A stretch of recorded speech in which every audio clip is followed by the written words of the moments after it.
Muy buenos días con todos. Vamos a iniciar la ponencia con respecto a semiología de la epilepsia.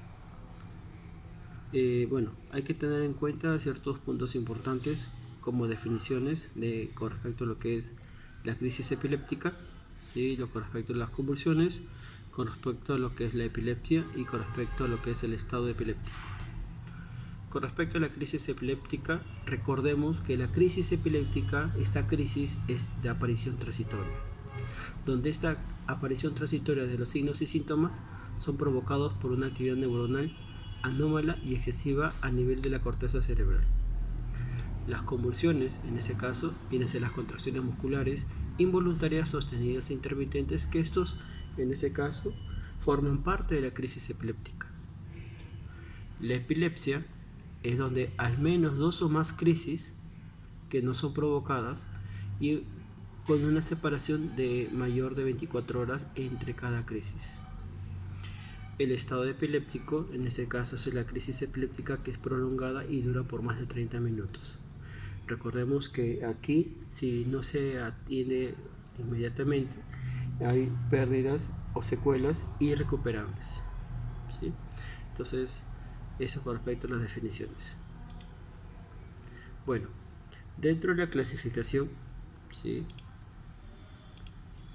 Dentro de la clasificación, esta clasificación tenemos parcial o focal, o epilepsia parcial. Dentro de esta clasificación parcial o epilepsia parcial o focal tenemos la simple y la compleja. La simple, no hay alteración de la conciencia. El paciente puede tener síntomas motores y no motores. Cuando hablamos de síntomas no motores, hablamos de síntomas vegetativos, sensoriales, emocionales, sensitivos o psíquicos. En ese caso, los síntomas vegetativos, el paciente puede presentar palidez, presión alta, taquicardia o bradicardia, ¿sí? Y piloerección. En la parte sensorial, el paciente puede ver puntos o manchas o sentir olores desagradables. En la parte emocional, el paciente tiene miedo, angustia o ansiedad. En la parte sensitiva, ¿sí? El paciente puede tener dolor, parestesias o quemazón o neuropatías. En la parte psíquica, en ese caso, el paciente sale de la realidad. En ese caso, pierde la familiaridad de dónde está. El área motora o la parte motora, en ese caso hablando de movimientos clónicos, mioclónicos, tónicos y atónicos, ¿sí? A esto vamos a especificar más adelante a qué se refiere.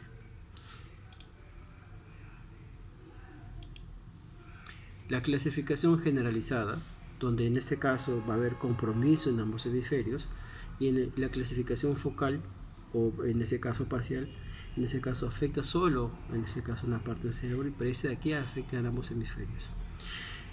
Puede ser de un inicio motor, ¿sí? Un inicio motor, en el cual vamos a tener movimientos, ¿sí? La actividad motora va a estar repercutida, vamos a ver mioclonías, vamos a ver movimientos tónicos, movimientos clónicos, movimientos tónicos clónicos. Si vemos aquí en las miclonías, en esta miclonía, ¿sí? Va a haber contracciones breves, ¿sí? Contracciones breves, en ese caso focalizado, ¿no? En cambio, cuando es un movimiento tónico, en ese caso, las contracciones son generalizadas. Empezó en una parte, pero ya va aumentando en todo el cuerpo. Las clónicas, ¿sí? Las clónicas, en este caso, son contracciones rítmicas, ¿sí? De gran intensidad. Y también es generalizada, como vemos, ¿no? Y las tónico-clónicas, la aparición es sin aura. El paciente usualmente en esta situación tiende a morderse la lengua e hipersalivar, ¿sí? Y los momentos atónicos, el paciente pierde el tono postural, entonces ya no se mantiene de pie, cae, pierde el tono muscular, ¿sí? Y esto dura por lo menos de segundos a minutos. Hay que tener en cuenta en esta situación la clonicidad, hay relajación de esfínteres, e hipersalivación también. ¿Sí? Dentro de la clasificación generalizada, tenemos el inicio también no motor. En este caso tenemos la crisis de ausencia. En la crisis de ausencia el paciente se desconecta del medio. Hay atonicidad, ¿sí? Desde acá, no pierde el tono postural. Entonces, no hay atonicidad, que ocurre varias veces al día. En esta clasificación generalizada de inicio no motor, tenemos la clasificación típica y la clasificación atípica. En la clasificación típica dura menos de 10 segundos, el inicio y el final es brusco, y las atípicas es de más de 10 segundos y el inicio y el final es gradual. Tenemos que entender cuál es la etiología de las epilepsias, de acuerdo al grupo etario. Tenemos en los neonatos la hipoxia perinatal, ¿sí? En los lactantes y niños lo más frecuente son las crisis febriles, en los adolescentes las situaciones idiopáticas, en adultos y jóvenes, adultos jóvenes, los traumatismos, los TEC, traumatismos cefalocranianos, ¿sí? Y en los adultos, los accidentes cerebrovasculares, ¿sí? También tenemos síndromes epilépticos, ¿sí? Estos síndromes epilépticos tenemos el síndrome de Wells, el síndrome de Lennox-Gastaut y síndrome de Jans. El síndrome de Wells en menores de un año, ¿sí? En ese caso va a tener una triada, va a tener contracción muscular, deterioro del desarrollo psicomotor y un criterio encefalográfico.